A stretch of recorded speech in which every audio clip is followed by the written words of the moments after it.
बिस्मिल्लाहिर्रहमानिर्रहीम। अस्सलाम वालेकुम स्टूडेंट्स, मैं हूं आपका biology teacher Asif Awan. Students, आज हम अपने चैप्टर नंबर 13 जो कि इम्यूनिटी से ताल्लुक रखता है, इसके कुछ लास्ट टॉपिक्स को डिस्कस करेंगे। और अभी तक इस चैप्टर में आप ये समझ गए हैं कि किसी भी इंसान को दो मेन टाइप्स ऑफ इम्यूनिटी मिलती है, जिसको हम इननेट या इनबोर्न इम्यूनिटी और सेकंड को हम एक्वायर्ड इम्यूनिटी बोलते हैं। नाउ स्टूडेंट्स, पैदाइशी तौर पे जो फर्स्ट लाइन ऑफ डिफेंस और सेकंड लाइन ऑफ डिफेंस एक इंसान की बॉडी को मिलता है, वो एक्चुअली इननेट इम्यूनिटी कहलाता है। और उसके साथ साथ इंसान अपनी पूरी लाइफ में जिन जिन एंटीजेंस के साथ इंटरेक्ट करेगा, जितनी इंफेक्शियस डिजीजेस के साथ इंटरेक्ट करेगा, उसी के मुताबिक क्या होती जाएगी, हमारी इम्यूनिटी डेवलप होती जाएगी, जिसमें third line of defence actually main important role अदा करता है। और इस इम्यूनिटी को हम एक्वायर्ड इम्यूनिटी बोलते हैं।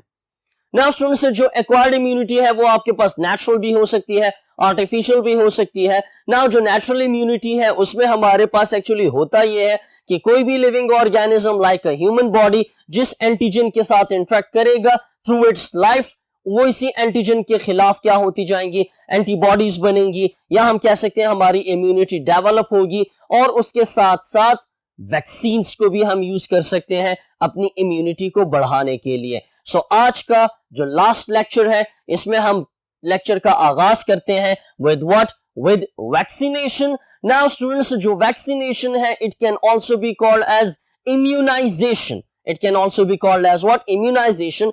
सो स्टूडेंट्स, वैक्सीनेशन या इम्यूनाइजेशन आपके पास वो बायोलॉजिकल प्रोसेस है जिसके जरिए एक इंसान किसी भी एक स्पेसिफिक डिजीज के खिलाफ या किसी भी एक स्पेसिफिक एंटीजन के खिलाफ प्रोटेक्टेड होता है। सो जब यहां पे मैं प्रोटेक्टेड का लफ्ज यूज कर रहा हूं तो इसका मतलब कि जो वैक्सीन्स हैं वो बीमारी का इलाज नहीं करती बल्कि बीमारी से बचाती हैं। सो किसी भी इंसान को जब हम किसी भी एंटीजन या किसी भी डिजीज के लिए जो वैक्सीन देंगे, इस प्रोसेस को क्या कहा जाएगा, वैक्सीनेशन या इम्यूनाइजेशन बोला जाता है।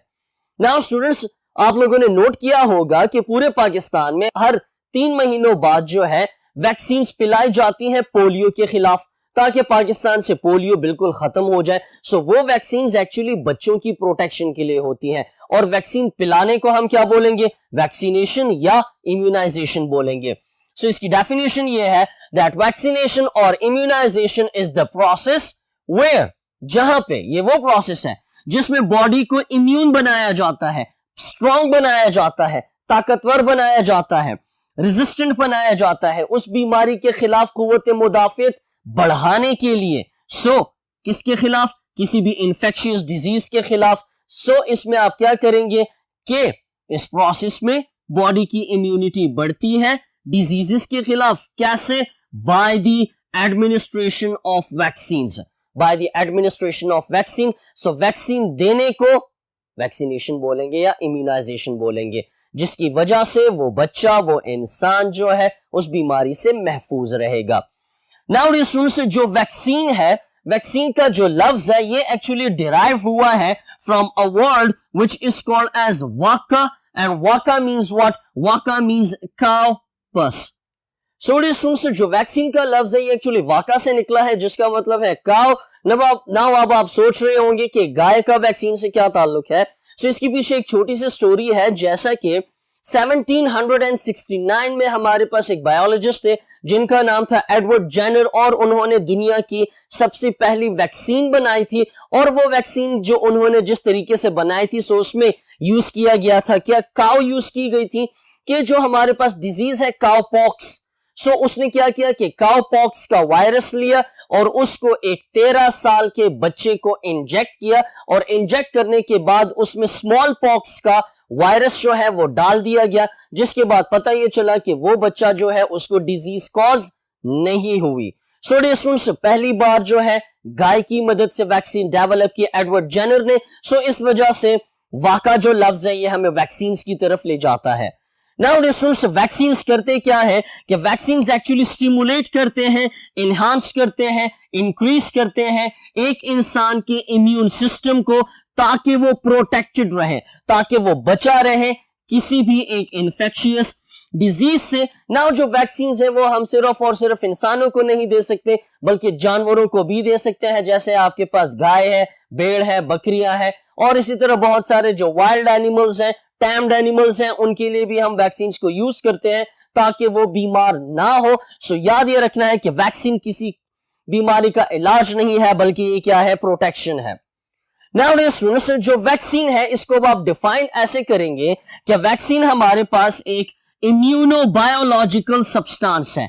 इम्यूनो से मुराद इम्यूनिटी, बायोलॉजिकल से मुराद it is derive from the living organism, और ये वो सब्सटेंस है जो कि प्रोटेक्शन देगा अगेंस्ट अ स्पेसिफिक डिजीज, या हम कह सकते हैं against a specific antigen. Nowadays students, जो वैक्सीन है ये हमारे पास डिफरेंट टाइप्स की हैं, जिनमें हमारे पास आती हैं live attenuated vaccines, killed vaccines, toxoid vaccines and engineered vaccines.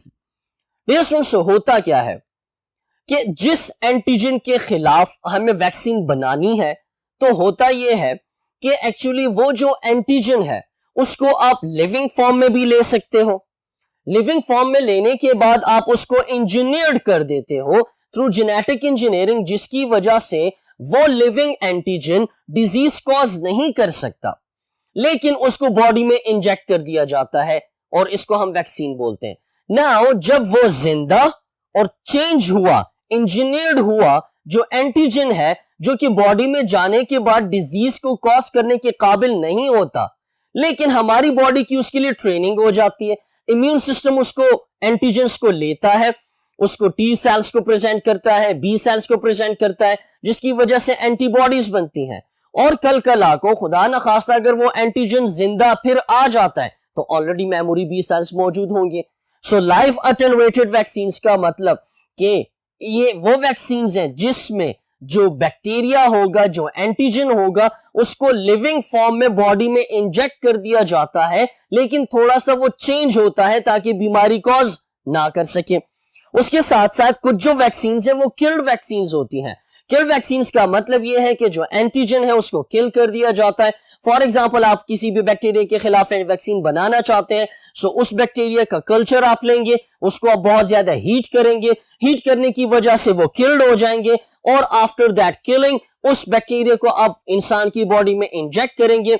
अब वो बैक्टीरिया डिजीज तो कॉज नहीं करेगा, लेकिन वो बैक्टीरिया चूंकि टूट चुका है हीट की वजह से, सो हमारी बॉडी का इम्यून सिस्टम उसके कुछ एंटीजन्स को लेकर टी सेल्स और बी सेल्स को प्रेजेंट करेगा, और टी सेल्स और B cells third line of defence को एक्टिवेट करेंगे, जिसकी वजह से वो एंटीजन हमें याद रहेगा। और अगर कल को वो बैक्टीरिया जिंदा फॉर्म में आ जाता है तो ऑलरेडी इम्यून सिस्टम के अंदर क्या हो चुकी होगी, ट्रेनिंग हो चुकी होगी, एंटीबॉडीज उसके लिए पहले से बनी होंगी। सो ऐसी वैक्सीन को हम क्या बोलते हैं, किल्ड वैक्सीन बोलते हैं। इसी तरह हमारे पास चौथी टाइप ऑफ वैक्सीन जो आती है जो कि टॉक्साइड वैक्सीन है। टॉक्साइड वैक्सीन एक्चुअली वो वैक्सीन होती हैं जो कि आप किसी भी जहर के खिलाफ बनाते हो, किसी भी टॉक्सिक कंपाउंड के खिलाफ बनाते हैं, जिसमें जिस टॉक्सिक कंपाउंड के लिए आपको वैक्सीन बनानी है, सो उस टॉक्सिक कंपाउंड को लेते हैं और उसको इतना डाइल्यूट करते हैं कि वो बीमारी कॉज ना कर सके, बॉडी में इंजेक्ट करेंगे, हमारे इम्यून सिस्टम उस टॉक्सिक कंपाउंड को पहचानेगा, third line of defence activate होगा, बी मेमोरी सेल्स उस एंटीजन को याद रखेंगे, और उसके बाद जब वो टॉक्सिन हाई कॉन्सेंट्रेशन में अगर आएगा भी तो ऑलरेडी एंटीबॉडीज मौजूद होंगी। तो इस तरीके से हम बीमारी से पहले बच जाते हैं, बीमारी का इलाज नहीं करते, क्योंकि वैक्सीन क्या करती हैं, ये आपके इम्यून सिस्टम को इंक्रीज करती हैं ताकि आपकी बॉडी की प्रोटेक्शन हो सके। सो डियर स्टूडेंट्स, ये था शॉर्ट सा टॉपिक जिसको हम वैक्सीनेशन या इम्यूनाइजेशन बोलते हैं। नाउ नेक्स्ट टॉपिक की तरफ मूव करते हैं, जिसके अंदर हम ह्यूमन इम्यून डिसऑर्डर्स को डिस्कस करेंगे कि वो कौन सी ऐसी डिसऑर्डर्स हैं जो कि इम्यून सिस्टम में आती हैं और इसकी वजह से इंसान बीमार हो सकता है। सो इसके लिए मूव करते हैं to the second part of the board. Nowadays students discuss करते हैं disorders of the immune system को। सो जो पहली डिसऑर्डर हमारे पास है that is what, that is the allergy. Now students, जो एलर्जीज है इसका नाम आपने बहुत ज्यादा सुना होगा, और शायद खुदा न खास्ता आप में से भी बहुत सारे स्टूडेंट्स जो हैं वो किसी भी चीज के लिए एलर्जिक हो सकते हैं। सो एक्चुअली एलर्जी है क्या? एलर्जी हमारे पास एक्चुअली एक एबनॉर्मल रिएक्शन है इम्यून सिस्टम का, जिसमें इम्यून सिस्टम जो है वो एबनॉर्मली रिएक्ट करता है किसी भी ऑर्डिनरी हार्मफुल सब्सटेंस के लिए। एक ऐसा सब्सटेंस जो कि बज़ाहिर नुकसान नहीं देता, लेकिन हमारा इम्यून सिस्टम उसको बहुत ज्यादा खतरनाक समझता है और उसके खिलाफ इम्यून रिस्पॉन्स को शुरू करता है, तो इसकी वजह से उस सब्सटेंस के लिए हम एलर्जिक हो जाते हैं। इसी बात को मैं समझाना ऐसे चाहूंगा कि आपके पास जो कॉकरोच है, कॉकरोच कुछ नहीं कहता, लेकिन जो लड़कियां होती हैं और कुछ मर्द भी होते हैं, वो जैसे ही कॉकरोच को देखते हैं वो डर जाते हैं। सो एक्चुअली कॉकरोच क्या है? हार्मफुल सब्सटेंस नहीं है, बट कुछ लोग इससे बहुत ज्यादा डर जाते हैं, तो इसका मतलब वो कॉकरोच के लिए क्या है? एलर्जिक है। लेकिन इसी बात को जब हम लेस हार्मफुल सब्सटेंसेस के लिए लेंगे जो हमारी बॉडी में आ जाती हैं और हमारी बॉडी उनके लिए रिएक्शन शो करता है, बहुत ज्यादा सेंसिटिव हो जाता है, सेंसिटाइजेशन आती है। जैसे हम बात करते हैं कि भाई कोई एक बंदा बहुत ज्यादा सेंसिटिव है, जैसे कोई दोस्त आपस में गपशप लगा रहे हैं और एक दोस्त बहुत जल्दी खफा हो जाता है, तो कहते हैं यार तुम बहुत ज्यादा सेंसिटिव हो, तुम छोटी छोटी बातों पे खफा हो जाते हो। सो वो बातें एक्चुअली बहुत हार्मफुल नहीं होती, लेकिन वो बंदा उनके लिए बहुत ज्यादा हसास होता है। इसी तरह हमारा इम्यून सिस्टम भी है कि वो कुछ ऐसे सब्सटेंसेस हैं जो कि बज़ाहिर नुकसान नहीं पहुंचाते, लेकिन हमारा इम्यून सिस्टम उनको डेंजरस समझता है, उनको खतरनाक समझता है और उनके खिलाफ एबनॉर्मल रिएक्शंस को शुरू करता है। सो इन रिएक्शंस के नतीजे में जो प्रॉब्लम आती है, उस प्रॉब्लम को हम क्या बोलते हैं? एलर्जी बोलते हैं। नाउ स्टूडेंट्स, जिस सब्सटेंस के लिए उसको हम डिफाइन ऐसे करेंगे कि वो सेंसिटाइजिंग सब्सटेंस, वो सब्सटेंस जिसके लिए हमारी बॉडी बहुत ज्यादा हसास है, उसको हम क्या बोलेंगे? एलर्जिन बोलेंगे। सो एलर्जिन वो सब्सटेंस है जिसकी वजह से एलर्जी होती है। अब एलर्जिन्स क्या कुछ हो सकते हैं? एलर्जिन्स आपके पास हो सकते हैं पोलन ग्रेन्स, जो कि आप पहचानते हैं फ्लावर्स में होती है, मोल्ड स्पोर्स, फंजाई के स्पोर्स, हाउस डस्ट माइट्स, घरों में जो कारपेट होते हैं उसमें जो गर्द होती है, उन गर्द में छोटे छोटे से कीड़े होते हैं जो कि फ्लाई कर सकते हैं, उनको माइट्स हम बोलते हैं, उनके लिए भी इनसे एक इंसान की बॉडी एलर्जिक हो सकती है।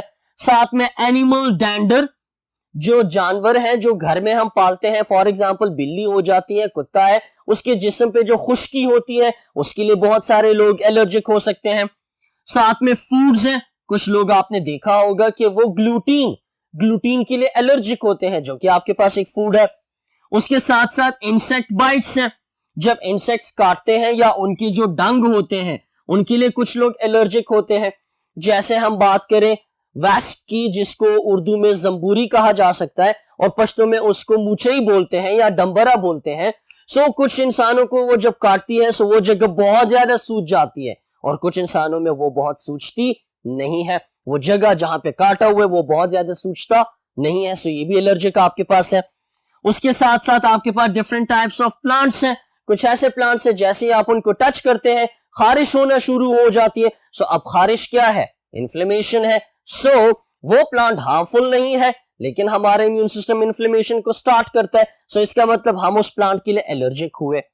उसके साथ साथ जो एलर्जेंस हैं उनमें इंसेक्ट स्पोर्स भी आ सकती है, लैटेक्स भी आता है, वायरसेस हैं, बैक्टीरिया है, डिफरेंट टाइप्स ऑफ मेडिसिन भी हैं और कुछ इन्वायरमेंटल कंडीशंस हैं, फॉर एग्जांपल टेम्परेचर, जिसमें हम कोल्ड की बात करें कि कुछ लोग जो है सर्दियों में उनको डायरेक्टली जुकाम हो जाता है और वो कहते हैं कि वो सर्दी के लिए क्या है? एलर्जिक है। क्यों? सर्दी किसी को कुछ नहीं कहती, बहुत सारे लोग हैं वो सर्दी बर्दाश्त करते हैं, लेकिन कुछ ऐसे लोग भी होते हैं कि जैसे ही माहौल ठंडा होता है या गर्मियों में वो एसी रूम में चले जाते हैं तो उनको जुकाम होना शुरू हो जाता है। अब जुकाम क्या है? वो एबनॉर्मल रिएक्शन है, किसके लिए? ठंडक के लिए। ठंडक क्या है? दैट इज हार्मफुल सब्सटेंस, लेकिन उस बंदे के लिए वो क्या है?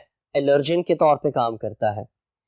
नाउ स्टूडेंट्स, जो एलर्जी है it can develop in any as, किसी भी उम्र में ये एलर्जी हो सकती है, किसी भी चीज के लिए हो सकता है कि कोई इंसान हमारे पास 50 साल तक किसी भी मॉलिक्यूल के लिए एलर्जिक नहीं है, किसी एलर्जन के लिए वो एलर्जिक नहीं है, लेकिन 50 साल के बाद भी हो सकता है, उससे पहले भी हो सकता है। So allergy can be caused in any age and sometimes it is genetic, और बाजों का जेनेटिक भी होता है कि माँ बाप अगर किसी एक मॉलिक्यूल के लिए, किसी एलर्जिन के लिए एलर्जिक है, सो वही एलर्जी जो है वो बच्चों में भी ट्रांसफर होती है, जिसको हम जेनेटिक बोलते हैं। स्टूडेंट्स यहाँ पे कुछ एमसीक्यूज के लिए आज से आपको याद रखना है कि अगर कोई भी पेरेंट एलर्जिक नहीं होता, अगर कोई भी पेरेंट एलर्जिक नहीं होता, तब भी उसके जो बच्चे हैं उनमें एलर्जी का चांस कितना होता है? 15% होता है। उसके साथ साथ अगर कोई दोनों पेरेंट्स में से एक पेरेंट एलर्जिक है, सो जो ऑफस्प्रिंग्स हैं, जो उनके बच्चे हैं, उनमें एलर्जी होने का चांस 30% होता है। और अगर दोनों पेरेंट्स एलर्जिक हैं, तब आपके पास ये चांस 60 से लेकर 100% तक भी हो सकता है। तो इन डिटेल से हमें पता ये चला कि जो एलर्जी है ये किसी भी उम्र में हो सकती है और इसका बहुत ज्यादा ताल्लुक किससे है? वो जेनेटिक्स भी है कि ये माँ बाप से भी ये मुंतकिल होती है। नाउ एलर्जिक में ऐसा क्या कुछ होता है, हमारे इम्यून सिस्टम के अंदर कैसी ऐसी प्रॉब्लम आती है जिसकी वजह से हमें कोई एक डिजीज आना शुरू हो जाती है। जैसे कि मैंने आपको एग्जांपल दी लो टेम्परेचर की, कि लो टेम्परेचर की वजह से कुछ लोग क्या होते हैं, उनको डायरेक्टली जुकाम हो जाता है। इसी तरह गर्द है, गर्द बहुत सारे आप लोगों ने अपने एनवायरनमेंट में देखे होंगे कि बहुत सारे लोग जो है वो गर्द में फिर रहे होते हैं, इनको कुछ नहीं होता, लेकिन कोई एक बंदे को जैसी डस्ट जाती है उसको जुकाम हो जाता है। सो वो बंदा डस्ट के लिए क्या हुआ? एलर्जिक हुआ।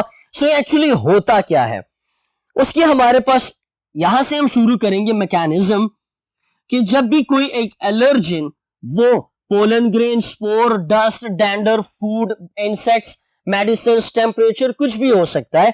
जब कोई एक एलर्जिन इंसान की बॉडी में आता है, कैसे? थ्रू इनहेलेशन, सांस इनहेल करने के नतीजे में, स्वॉलोइंग, निगलने के नतीजे में, या उसकी स्किन के साथ वो एलर्जिन इंटरेक्ट करती है। फॉर एग्जाम्पल हम क्या ले सकते हैं? पोलन ग्रेन ले सकते हैं। अब जब पोलन ग्रेन कोई भी बॉडी इनहेल कर जाती है, अब पोलन ग्रेन कुछ कहता नहीं है, लेकिन हमारे कुछ इंसानों के अंदर इम्यून सिस्टम बहुत ज्यादा सेंसिटिव हो जाता है, तो उनकी हम यहाँ पे पोलन ग्रेन की एग्जांपल लेंगे।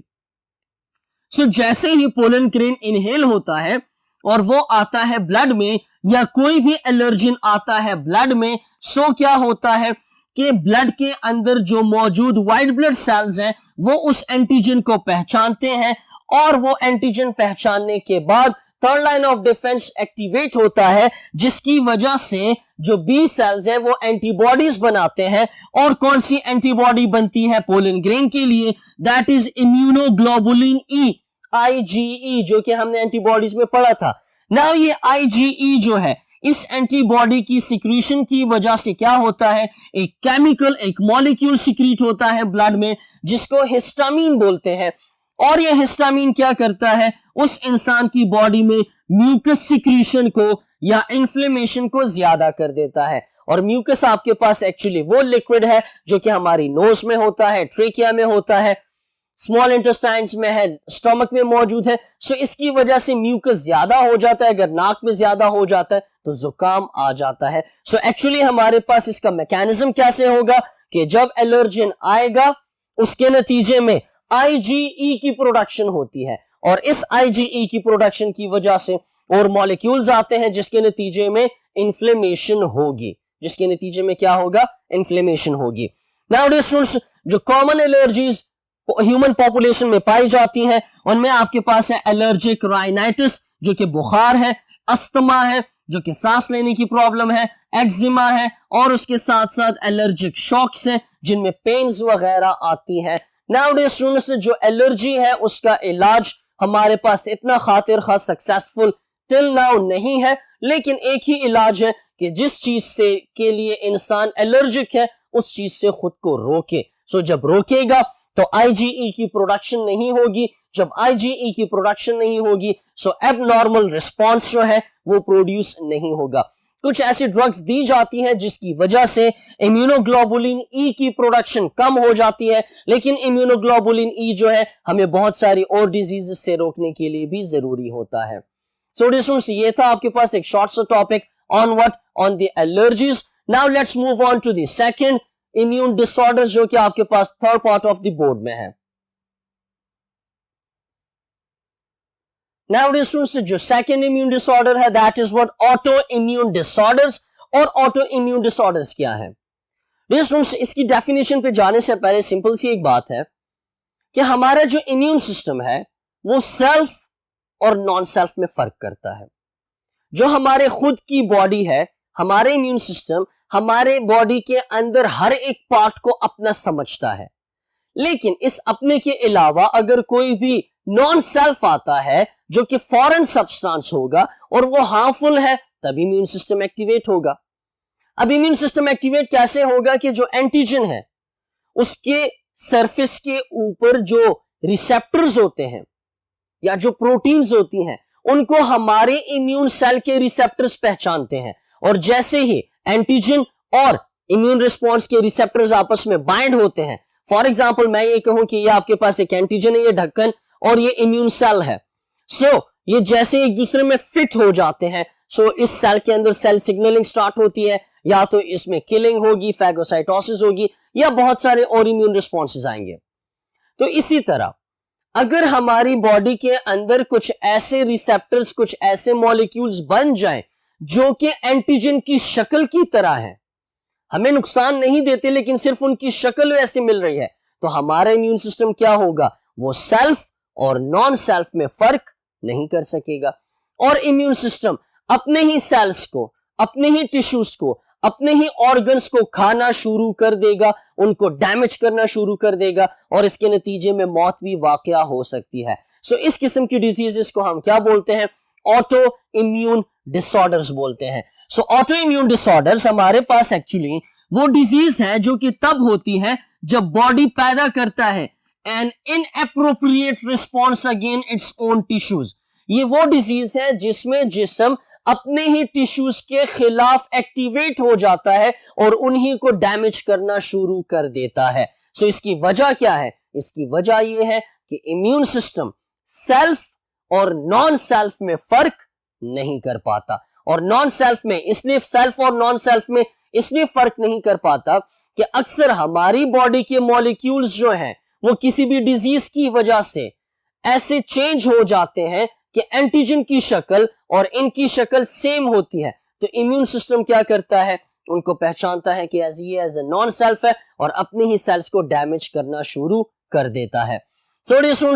जो ऑटो इम्यून डिसऑर्डर्स है इसमें हमारे पास डिफरेंट डिसऑर्डर्स है। फॉर एग्जांपल एनीमिया है। कुछ एनीमिया ऐसे होते हैं जिसमें डिस्ट्रक्शन होती है रेड ब्लड सेल्स की। हमारे जो व्हाइट ब्लड सेल्स हैं वो हमारे ही रेड ब्लड सेल्स को डिस्ट्रॉय करना शुरू कर देते हैं, जिसकी वजह से ऑक्सीजन की ट्रांसपोर्ट अफेक्ट होती है और ऑटोमेटिकली हम एनीमिया में इंटर होते हैं।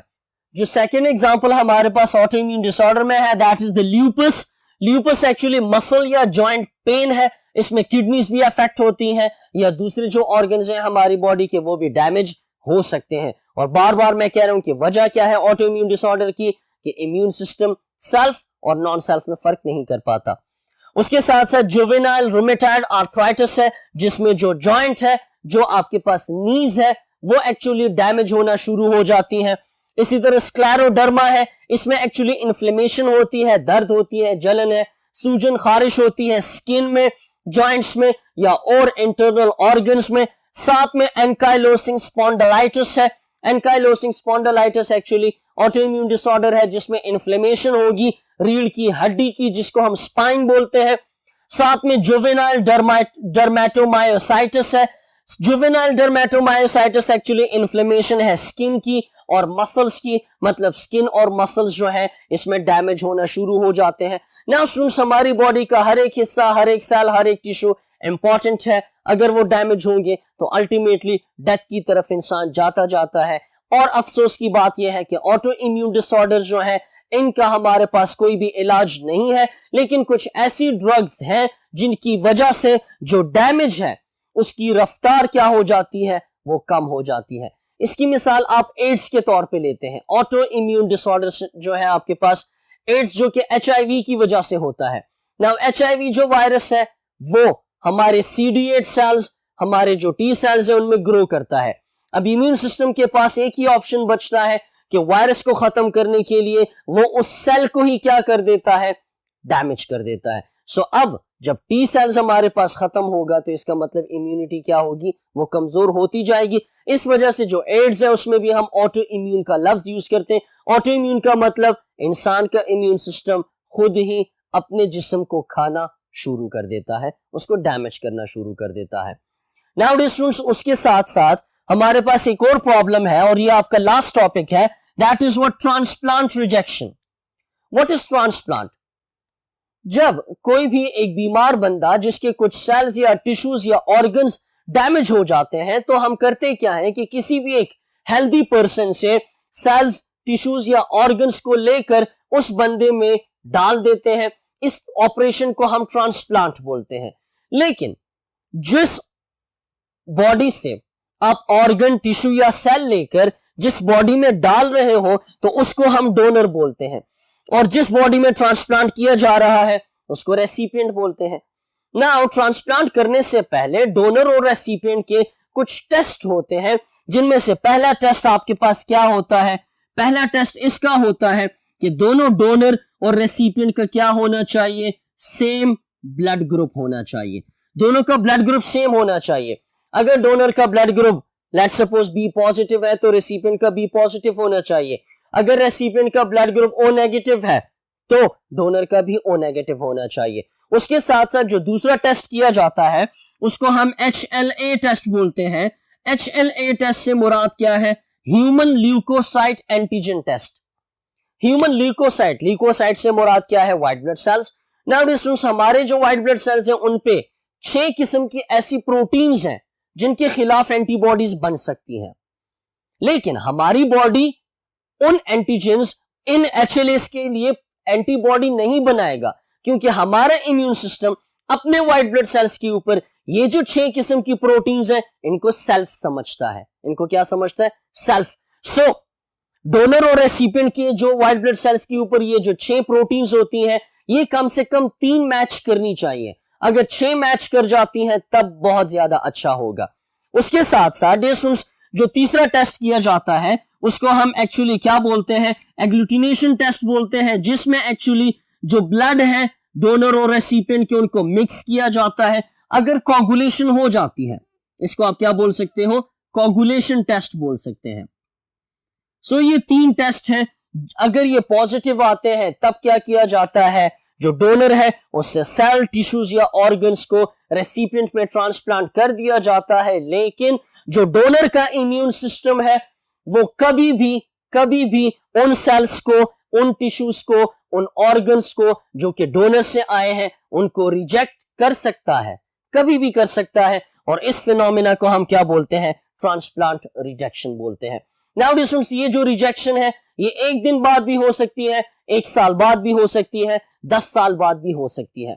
सो एक्चुअली जो इस transplanted organ, transplanted tissue, transplanted cells को इम्यून सिस्टम रिजेक्ट कैसे करता है कि उनको डैमेज कर देता है। कैसे डैमेज करता है कि हमारे पास जो इम्यून सिस्टम है वो एक्चुअली उन ट्रांसप्लांटेड ऑर्गन्स को किसी भी वक्त as a non self consider कर सकता है। नॉन सेल्फ कैसे कंसिडर करेगा? कि हमारे पास मेजर हिस्टोकंपैटिबिलिटी कॉम्प्लेक्स है। मेजर हिस्टोकंपैटिबिलिटी कॉम्प्लेक्स एक्चुअली आपके पास प्रोटीन्स हैं जो कि इन्वॉल्व होती है किसमें? एंटीजन प्रेजेंटिंग सेल्स में। आप लोगों ने पढ़ा था कि जो डेंड्राइटिक सेल्स हैं और उसके साथ साथ जो मैक्रोफेजेस हैं वो एंटीजन को प्रेजेंट करती हैं किसको? To the T cell. ना ये जो प्रेजेंटेशन है ये किसके जरिए होता है? थ्रू द प्रोटीन्स, जिसको मेजर हिस्टोकंपैटिबिलिटी कॉम्प्लेक्स बोलते हैं। सो हमारा इम्यून सिस्टम जो है वो कभी भी साल बाद, दिन बाद, महीने बाद, 10 साल बाद जो है उन एंटीजेंस को टी सेल्स के लिए क्या करेगा? प्रेजेंट करेगा। सो जब टी सेल्स को प्रेजेंट करेगा सो टी सेल्स क्या करेंगे?